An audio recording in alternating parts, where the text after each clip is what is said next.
There's something for every imagination at your local comic shop. Visit ComicShopLocator.com to find a store near you.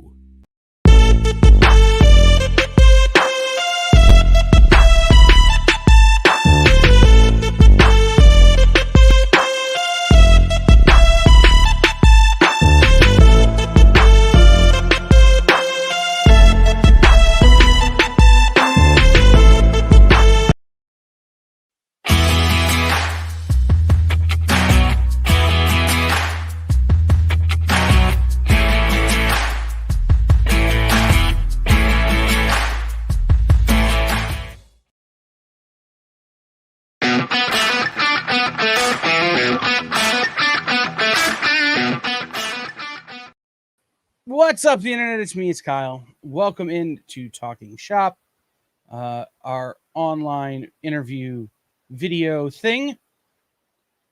I don't know what to call it anymore. We had a name and then we changed the name and now we've got a new name. It's a whole thing. But on today's show, we have a person whose day job is the Jolly Green Giant, but his night job is comic book writer and editor of an anthology. Ladies and gentlemen, welcome in my good friend, Pat Kawula. Fee, fi, fo, fum. I had to get the first jab in early, man. Otherwise, what are we doing here? Yeah, exactly. Right? I mean, I would expect no less. No. You know, I constantly am asking if people dislike you because your head blocks out the sun. So I had to start somewhere. I'm gonna start calling the kids Sprout. I like it. I like it a lot. I'm gonna so there's a we already have comments from people who like you. That one and this one. Small but Scary, your co-editor on the book. Yes. Or really the person who did most of the work and just told you how to do better. And then Jen King is here. Hi, Jen. Hi, Jen. So did you say the word series or something? Is that why you keep bringing it up? I don't. What did I put in the description of this thing? Hold on. Pat Kawula, the editor of Get in the Game, a video game themed anthology from Source Point Press. No, I didn't say anything about series. I don't know where he got it. I talked to him on the phone today, and he sounded a little off kilter then, too. Jen, I wasn't going to wear this hat, but the hat I was going to wear has drywall dust all down the side of it and needs to be washed. So I had to grab the hat I had laying around, and I realized that it's too see-through on the back. So if I put it on like this, you could still see my head through it. So we're going this direction tonight. Well, with the flannel, it just makes it perfect. Right. It is kind of the look. And the jabs are coming in fast and furious. It's true. So before we get too deep into the making fun of everyone, like we always do, let's start. Pat, hashtag Pat's book is in stores. Tomorrow. Well, yeah. Well, but so it started hashtag Pat made a book, and then it's hashtag Pat's book is late. Then it's hashtag Pat's book is here. And now it's Pat's book is in stores. And so yes, Get in the Game is an anthology. Tell us what Get in the Game is for the people who are watching who have no idea what the hell is going on right now. So Get in the Game is a collection of 8-page comic stories from 10 different creative teams. There's first-timers like me. There are people who have made plenty of comics like Kaylin Smith and Seth the Moose. And it's just, it runs the gamut of different levels of creators. And it was basically just the way for me to finally get off my butt and do something in the comics world. I talk a big game. I talk a lot about it. And this finally just kind of was the thing that was pushed me over the edge of like, if I have other people I'm accountable to, beholden to, that I'm like, that, hey guys, I'm going to do this with you. It was going to force my hand to actually like get up and do something. So I love that. That's kind of your idea. That's kind of, it's like, well, if I told somebody else I could do it and they're asking me about it, I got to actually do the thing. Yeah. So, tell us about the theme of it. Like, why'd you pick it? What kind of got the ball rolling, as it were? Yeah, it's not a normal combination, comics and video games. It should be more, but I think it's something that people don't really think about. But video games, you're always told write what you know. I've been a long time video game person. Like, video games are higher on my list than comics. Honestly, as much as I love comics, I enjoy video games much more.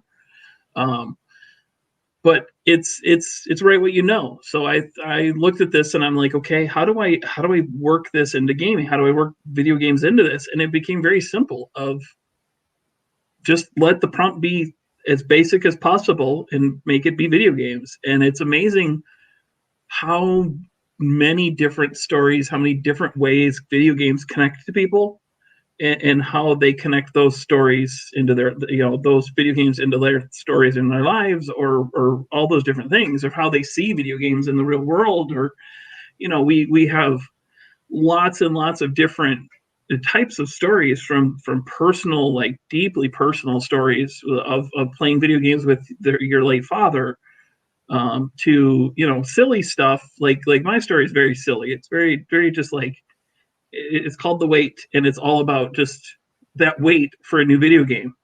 And you tell that in a graphical format. There's people who went in the video games, became the video games, or just how video games are their life, or changed their life, or impacted their life. So it really is, it's a lot of different stories and a lot of different viewpoints from a very simple prompt. And I was really blown away by the things that people came up with, and even some to bring their own properties into it, their own created characters that they already have a universe around, and find a way to incorporate video games into that.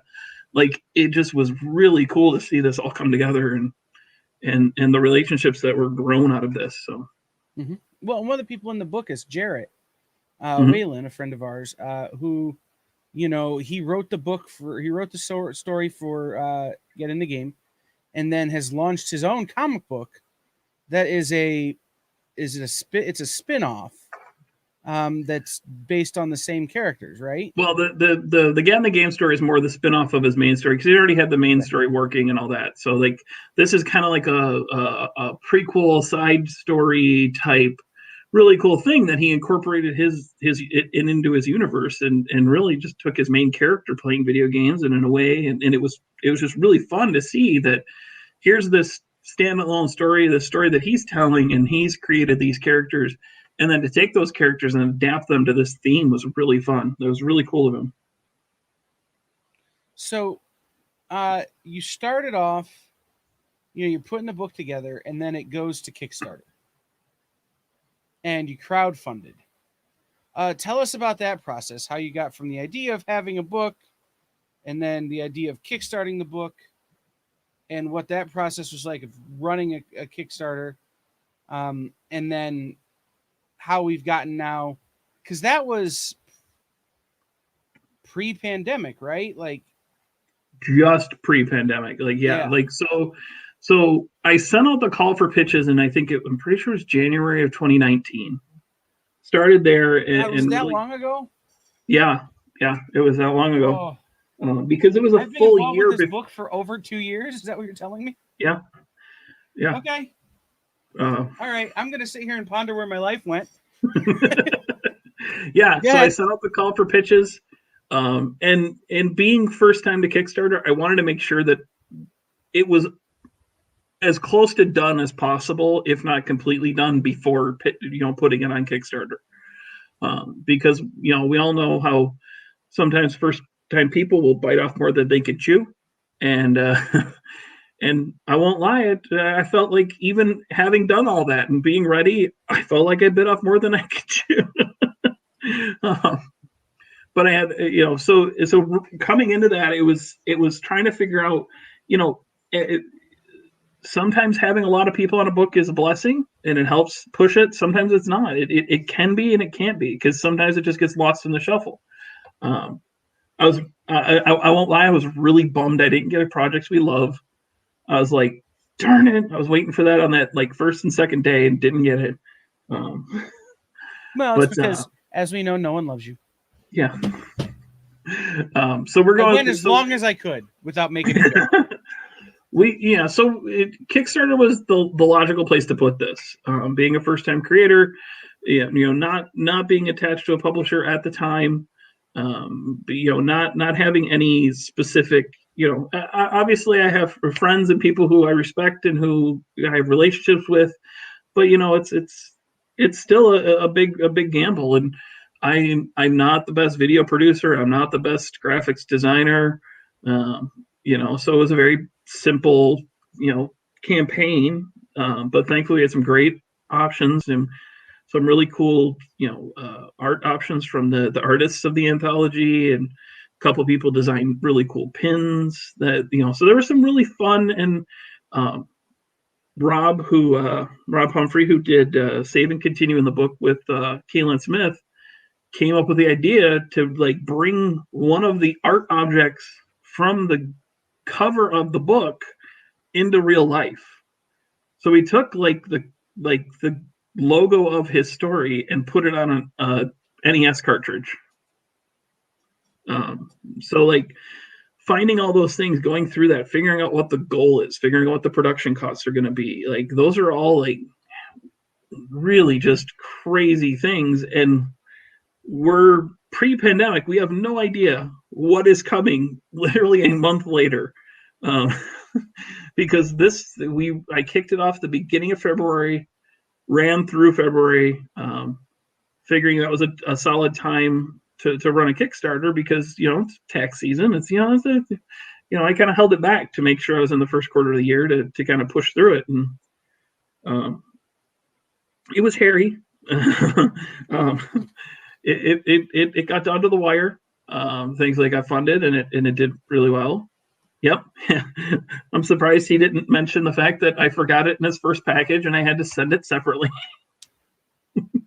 The only report, the letter. So I fulfilled this all by myself. I fulfilled the Kickstarter afterwards. We had because you didn't call anybody and ask for help, but go ahead. Yeah. No, you were busy. And it was a pandemic.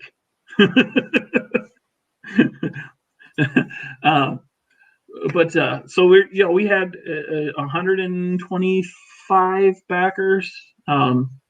Hilariously, there's still a couple that I still send backer kit reminders to, because there's a couple that haven't done any of their stuff. I have the rewards set aside. They're sitting here waiting to be packed up and shipped out, but I have no information from them, which is just hilarious to me. But we went through and fulfilled all those 125 packages plus, and that's not including the 25 more packages for all the people who worked on the book and everything. And the only thing I forgot was Dirk's cartridge. It's fitting. Yeah, it's totally fitting. I mean, that's kind of what he deserves. I couldn't believe, I was like, really, all these packages, the literal one I forgot. Well, I mean, like I said, it's probably right. But we got to give a shout out real quick to Rob, who is the Bert to your Ernie, the Laverne to your Shirley, the Potsy to your the Fonz. I don't just think because. he's here. No, but you should tell him that I said that. And we have a comment. Oh no, Pat and Kyle on screen at the same time. The world is ending. No, it's just turned into some sort of Comedy Central roast. But so, what did the process look like? Because originally, and I remember this because again, 2 years I've been, talking to you about this book, if not longer. Really. What was the process like of, okay, you're doing this thing of taking it to Source Point and getting Source Point behind it? So that really came about, and I'll give him a shot. I'll give credit where credit is due. That actually came out at Dirk's urging. We had gone through the process. We'd funded. We'd done we had a great run on that. It was getting really good traction and talking about with people, and Dirk really kind of pushed the issue of hey, why don't you talk to these guys, see if it's a completed book. It's good. It's got good content. Lots of source point related people in there. Why don't you bring it to him? And like I said, I'll give credit where credit is due. He kind of pushed that issue and put it in front of the right eyes there, and source point kind of looked at it, and they were very accommodating. They're very, very nice about it. And they don't tend to push on anthologies too much, but they're like, hey, you know what, this is a solid book. It has good content. It has good people. We're going to go ahead. Basically there's minimal risk because here's the Kickstarter stuff. Here's the, we're going to go ahead and take a shot at this. So it had a lot to do with Dirk's urging. So I will give him credit, which is rare. I usually don't. I try to avoid giving him credit. Right. I mean, so we should bring her up because, we bring her on the shows and she refuses to kind of put herself over. Drina helped you a lot on this book, didn't she? Drina saved me on this book. I got the 10 pitches in, I got the 10 stories going. I got to a point, seeing the scripts coming in, and most needed very minor work on them. Hey, maybe look at this, maybe look at that, like super like little stuff that I couldn't, that I was very comfortable having a conversation with. I hit one of the stories, and it's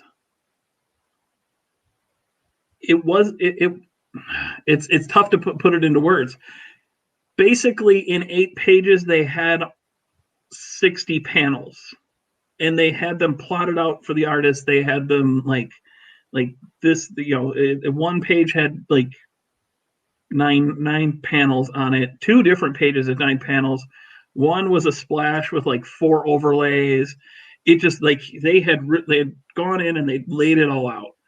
And I knew enough to know that wasn't gonna fly in 8 pages because just the amount of stuff they were trying to get done in those 8 pages was too much. But I also knew that I didn't have the chops to pull that story together in a way that it would still be a solid story that it was. Because it was a good story. It just was 12 pages of content pushed into 8. So meeting Drina in person at C2E2 2019 was when I was like, okay, Drina, I knew she was an editor. I knew she was good. It had good, You knew Drina's an excellent editor. I could use one right now because I can't speak. Knew she was excellent, and had a quick conversation with her, just kind of explaining the situation and explaining what's going on. And she's like, yeah, totally. Like, let's have a conversation. We had a great conversation. Showed it to her. She was able to work that story very, very well. Nip and tuck here and really just kind of put those little pieces together, and then stuck around helping me out where she could. And really, I mean, overall helped edit the whole book, helped with story order, helped with, little things on some of the other stories here and there that she'd pick up that I didn't. And it was, overall, she just made the book so much better because she's just excellent at what she does. She has a story mind that just works for any format, any genre, anything.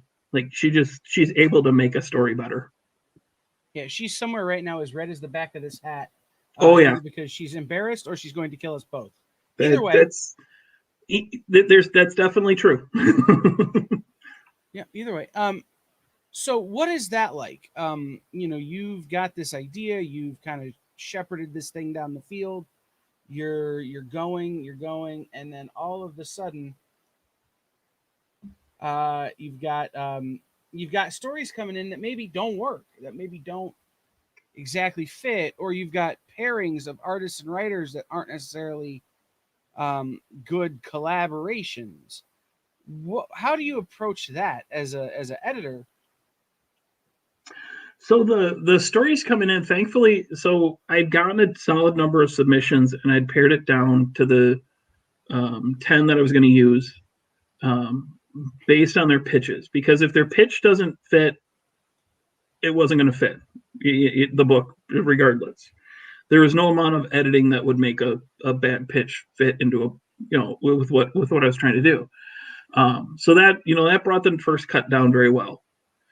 And thankfully I had enough submissions to hit the 10 number, really 9, because I wasn't going to cut my own story. Selfish bastard. Yeah.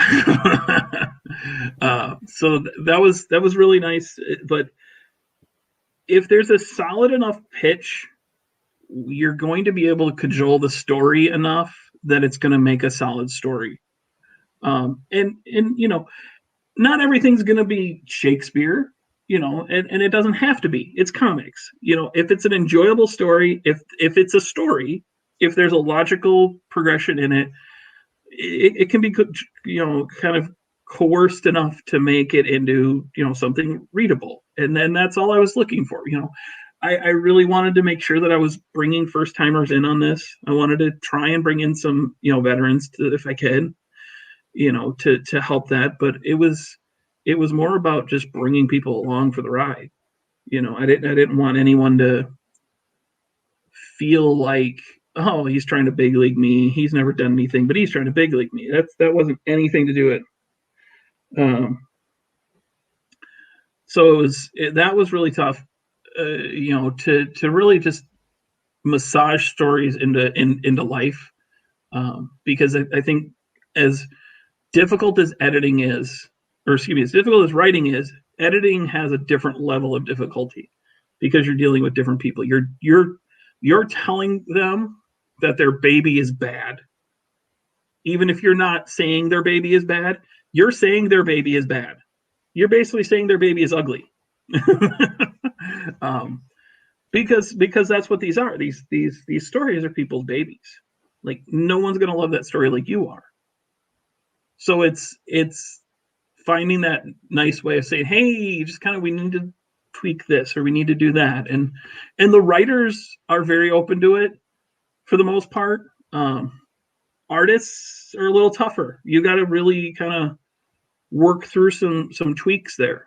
And that's not to say any of them are bad. It's just that I think they tell stories in a different medium, and to change what they've written is a little bit more difficult. When it came to pairing people up,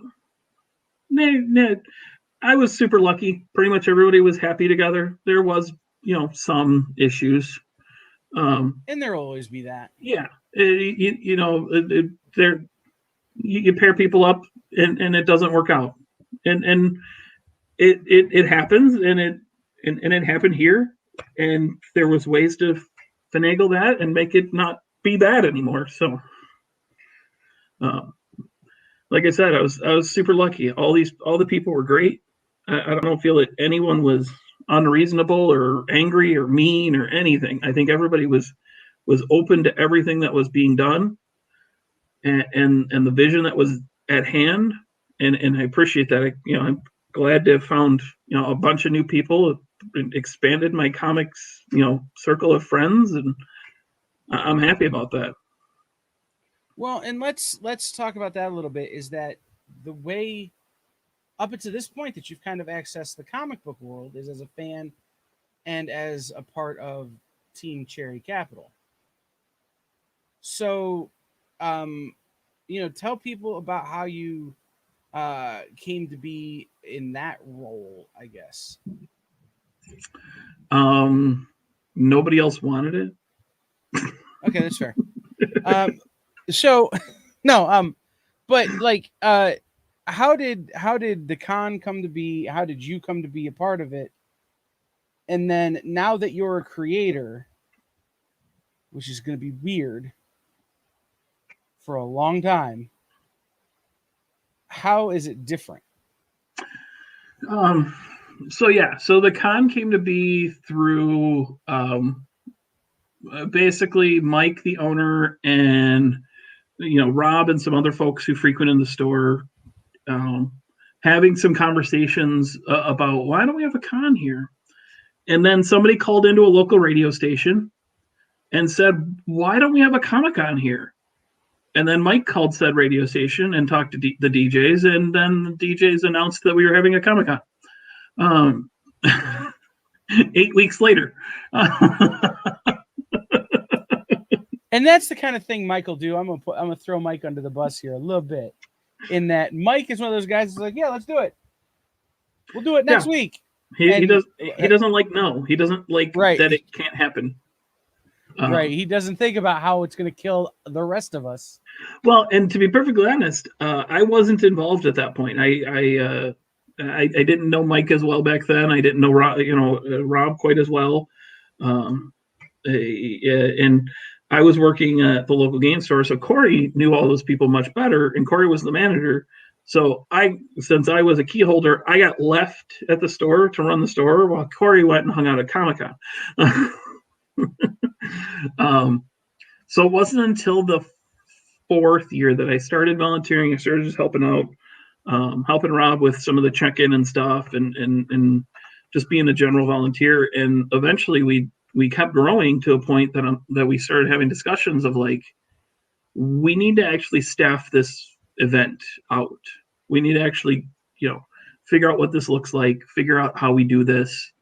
It can't just be Mike and Rob, pulling things together for the year, and they're going to kill themselves. They're going to die.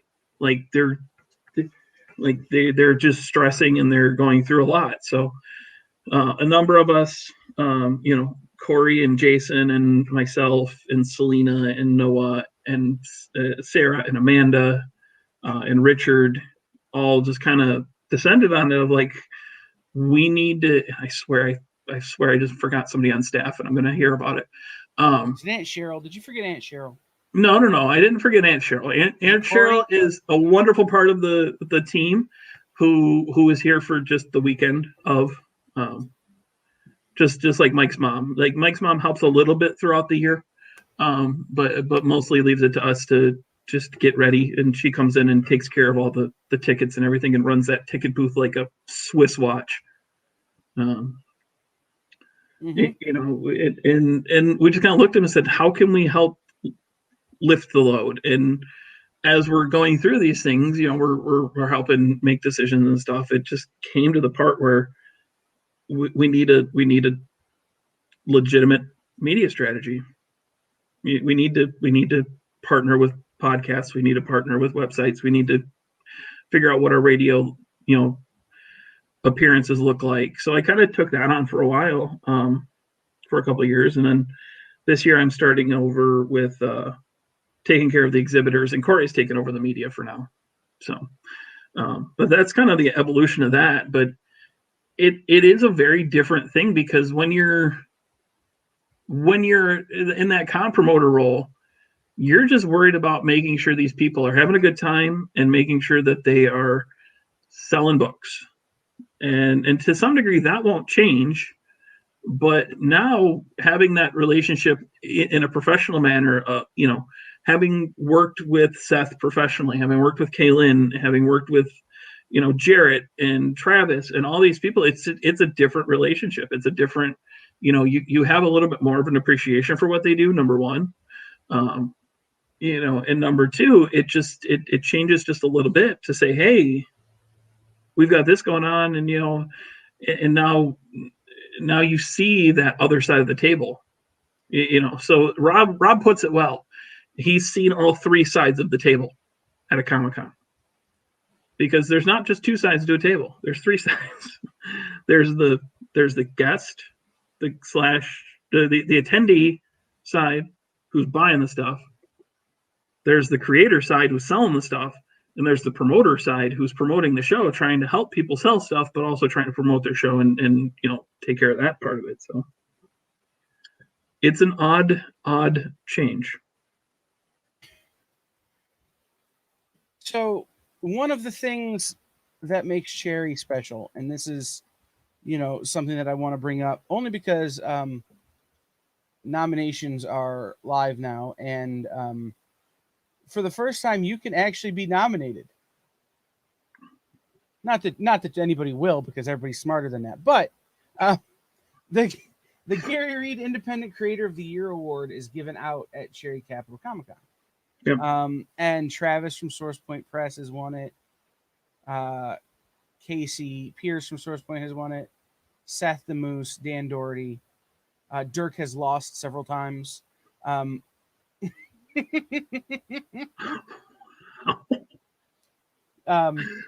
Sorry, I had to. He's here. I have to. It's like contractually obligated. Wow. But tell us about that award, and tell people how they can, if there's an independent creator they think deserves it, how they can go and nominate somebody. Yeah. So the Gary Reed Award was created. We lost Gary way too soon.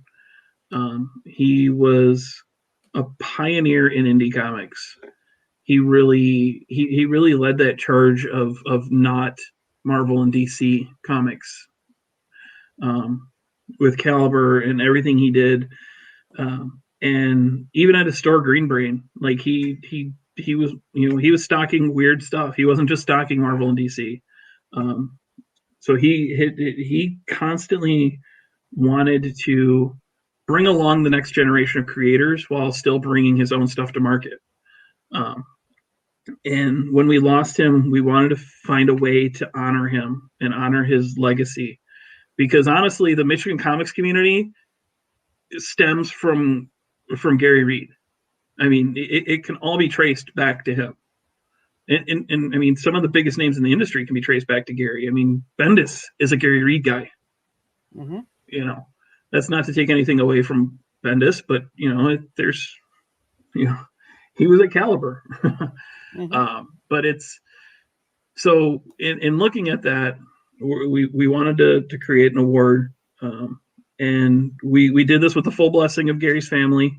We would not have done anything without having a conversation with them first, and they were on board with it. And we've all made the joke before. Gary would love everything about this award except the fact that it's named after him. Mm-hmm. So each year we take nominations from creators and fans alike, and take nominations for people who feel that somebody is best espousing Gary's spirit, in that they are making comics and they are putting things out and they're also bringing along that next generation of creators, because that's what it was all about. And so we go through, and there is a committee that then reviews all those nominations. They narrow it down to 4 finalists, 3 of which are nominated by the pros, 1 of which is nominated by the fans. It's always 3 and 1 to make sure that the fans have a voice in this, because as much as this is a professional level award, we believe that the fans have a voice in that, and they should have a voice in that. So one of there's always a fan nominee, and then the committee meets again. They review those 4 finalists and they determine a winner, and that winner is declared at Cherry Capital Comic Con. So, now that you're an independent creator, which is, again, it's a weird thing. Does shepherding that kind of mentality along, the Gary Reed mentality, that mentality that kind of sparked all of this off, in your own way, take on a new meaning, take on a new level? To some degree, when I started this project, I wanted to make sure that I was thinking in that manner. I wanted to make sure that I was thinking in how do I bring this along while helping others too. I didn't want this just to be a vanity project. I didn't want this to be all about me. And it's why I wanted to make sure that others were involved. Not to mention, I don't think I could have knocked out 10 stories on my own with 10 different artists. It's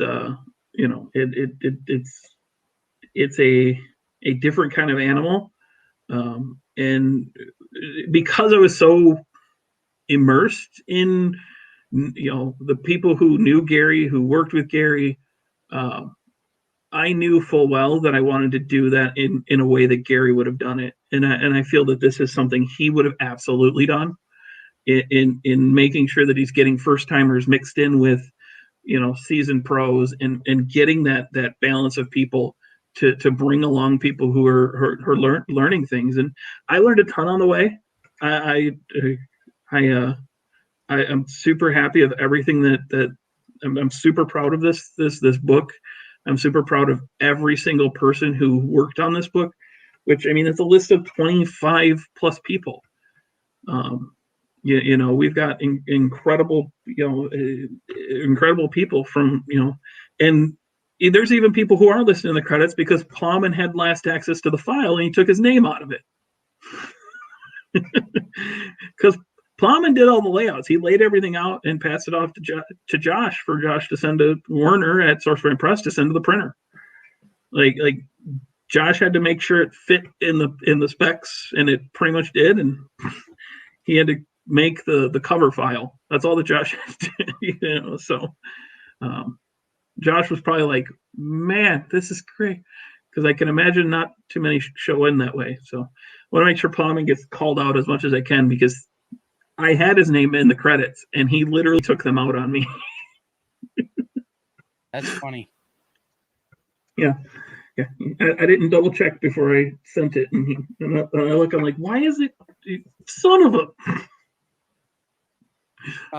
Jason. I love Jason. Jason is such an unsung hero. He's such an unsung hero. We need to, he's like Drina. We need to fix him. Yeah. Take credit for his stuff. So if you had to pick a story that you didn't write and Get in the Game that most epitomizes what Get in the Game is supposed to be, which story would it be? Wow. See, I feel like all of them have such a different vibe. That's a tough question. If I were to choose based on what I originally thought that I would get from these submissions, Get Good is probably the one that I think is most like what I expected it to be. But man, I legitimately can't pull apart for like the my favorite stories in here. I mean, I love every one of them. They're all amazing. But really, I can't pull apart Save and Continue, Logging Out, and Under the Root. I can't pull them apart because each one of them are so incredibly powerful in their own way that I never expected to get something that would evoke so much emotion and be so raw as those three stories. Yeah, I mean, I can get behind that, having read it and having read those three are really great. And I guess the question I should have asked, the way I should have asked it, is not to pick a favorite, but is there a story that if somebody walks into their LCS tomorrow and wants to check out something and Get in the Game, that you would say, read this and this will sell you on the book?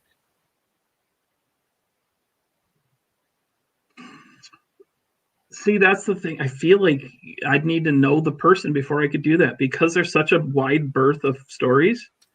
Like I'd need a little bit more information, because if there's somebody who has that, like, who really, like, if they're just looking for fun video game, Get Good, I would put in front of them all day long. Mm-hmm. That would be like, if you just want to read a fun video game story, Get Good is exactly what I kind of would have expected to see from all 10 of these stories.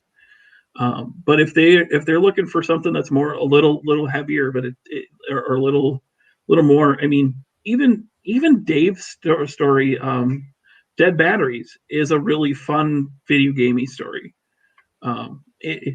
I think that's the thing is are they looking for fun or are they looking for like more mature? And I think that's where it comes down to.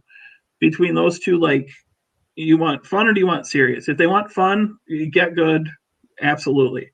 If they want serious, I would probably put Under the Root in front of them because the art is absolutely beautiful. I mean, those three stories also have amazing artists on them. Seth, Emily Zalasko, and Kaylin Smith for logging out Under the Root and Save and Continue. I mean, those are spectacular. It's yeah. To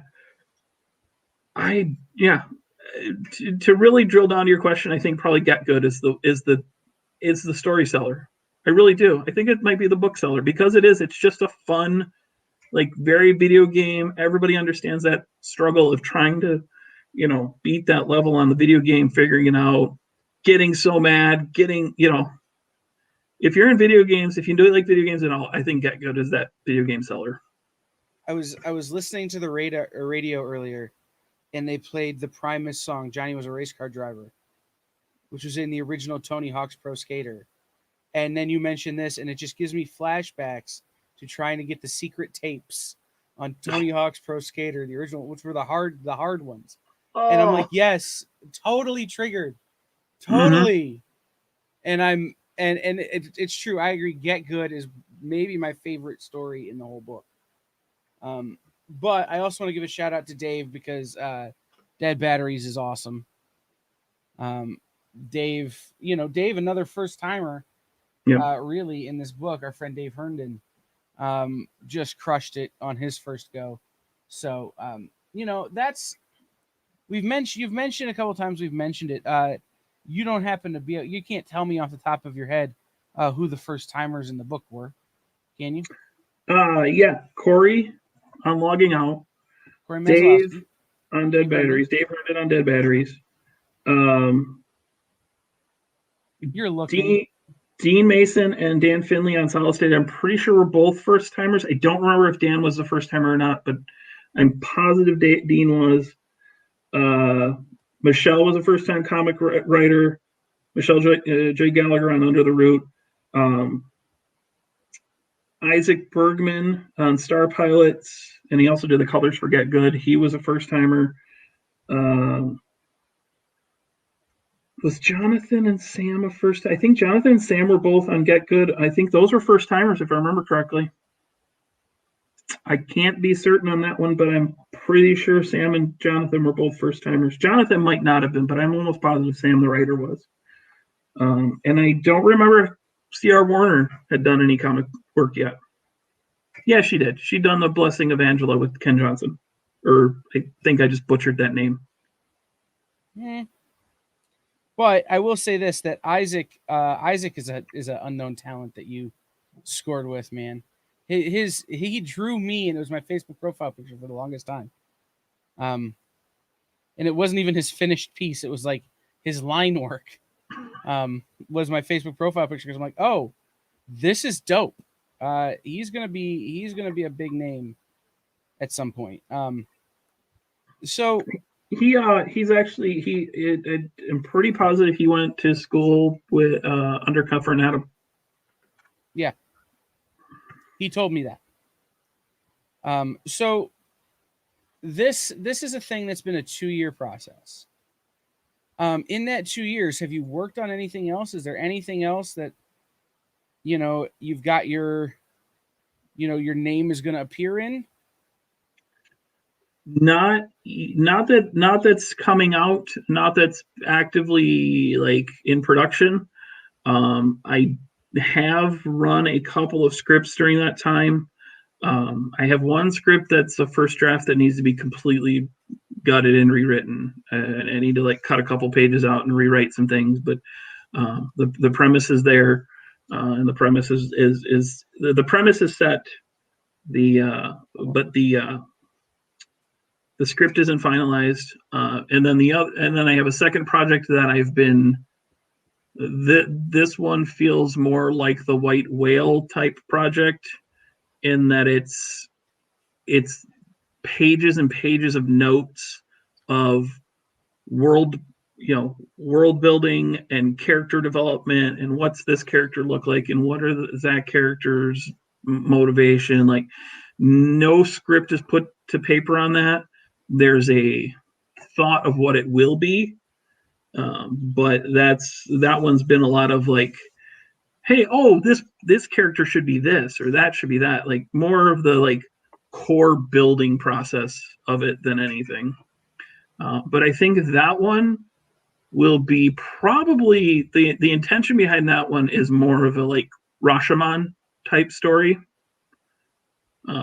Multiple issues from the viewpoint of each individual character, creating like a fully fleshed narrative for the reader to kind of pull together and pull their own meaning out of it. Kyle, you looked at me cross-eyed when I said Rashomon, and I feel like you don't know what Rashomon is. And that makes no, I know what Rashomon is. I'm just not sure you have the emotional depth for Rashomon. Well, it's Rashomon-esque. It's not the emotional. It's not that type of story, but the stealing from the multi viewpoints of the same story. Okay. Smart Alec. Well, I'm like, could Pat write an English patient? I don't think he could. No. But no, and I'm trying to, I'm interested in the concept. I'm interested in the story, for sure. But I'm just, my first thought is always, how can I make a joke here? But again, now 2 years removed from starting this project, do you have any ideas or any desires to do another one? And if you do, what will the through line be? So, or will it just be another get in the game 2, return to Mario Land? Nothing set in stone, but I will say that getting the information I've gotten in the past couple weeks about this project, it's in the back of my head for volume 2. I don't know that it's confirmed yet, and obviously I think it will take less time this time, because obviously a good chunk of the slowness of this was A, not knowing what in the world I was doing, and then B, the pandemic. The pandemic really messed timelines up and stuff like that. So, I expected to have things ready to go a long time ago. And then we wanted to make sure that the plan was, so we decided to solicit in February with a April release, because we thought that would give time for the people who worked on the book time to go to cons and sell their wares, sell their comps and stuff before it hit store shelves. So that didn't work out. But yeah, everybody who worked on the book, I'm pretty sure most everybody still has some copies left that you can get from them. So if, obviously I am always an advocate for supporting your local comic book shop, but honestly, everybody on that, everybody on the staff of the book has some copies, then I'm sure they'd be happy to move to you and sell to you. They're all great, and reach out to them, but it's very interesting to see that this is going to hit store shelves tomorrow. And not just comic book shops, which really blows my mind. Bookstores. Yep, bookstores. That threw me.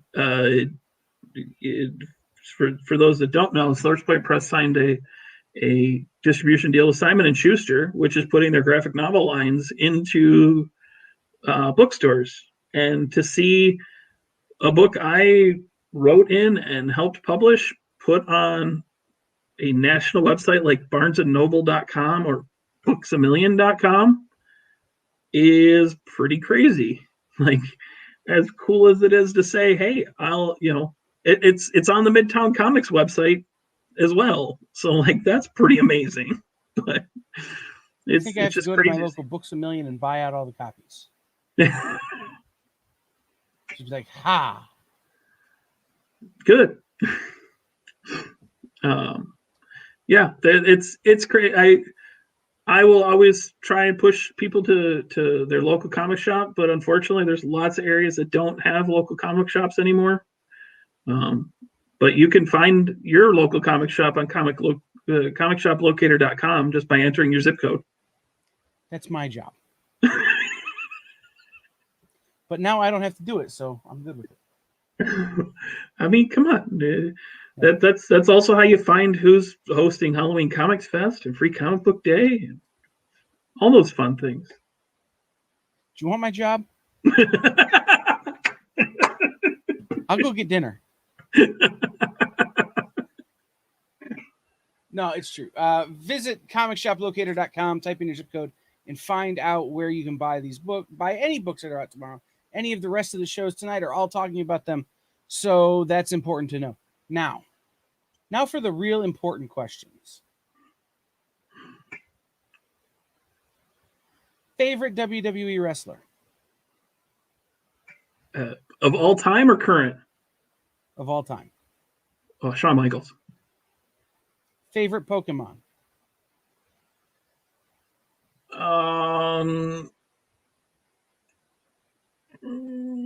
Infernape. The correct answer is Snorlax. You didn't ask for the one I most look like. No, but it's also the best. If you could work with any creator currently working in the industry, who would it be? Ooh, man, that's a tough one.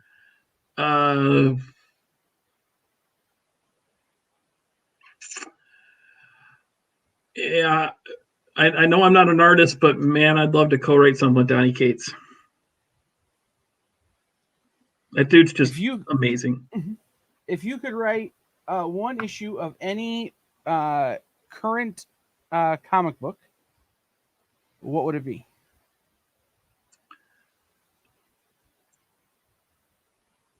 I would want to do, from a major standpoint, I would love to do a Superman story, because I think it's the easiest and the hardest story to tell at all times. It is the easiest story to tell, the hardest one to make interesting. And I think it'd be such a fun challenge to figure out. All right. If you could work with any creator ever, living or dead. No, I'm going to change this question. If you could have dinner with any creator ever, living or dead, who would it be? Oh, man.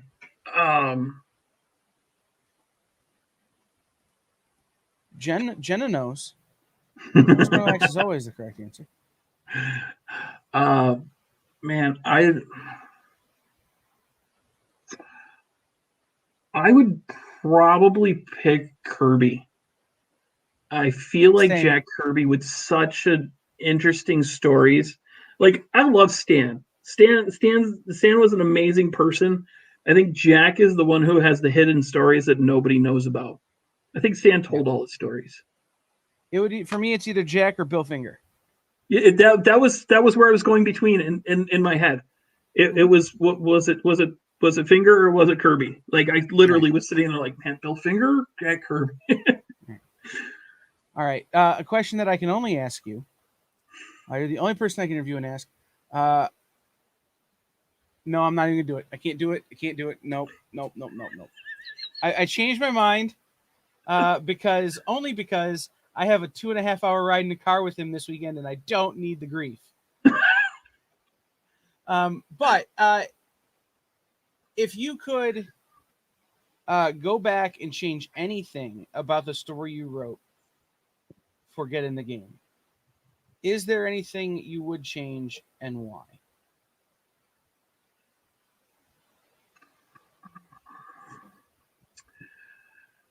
This will sound cocky, and it's not intended to be. No, I don't think I'd change anything, because I think it would change it too much, and I feel like it would be a different story than it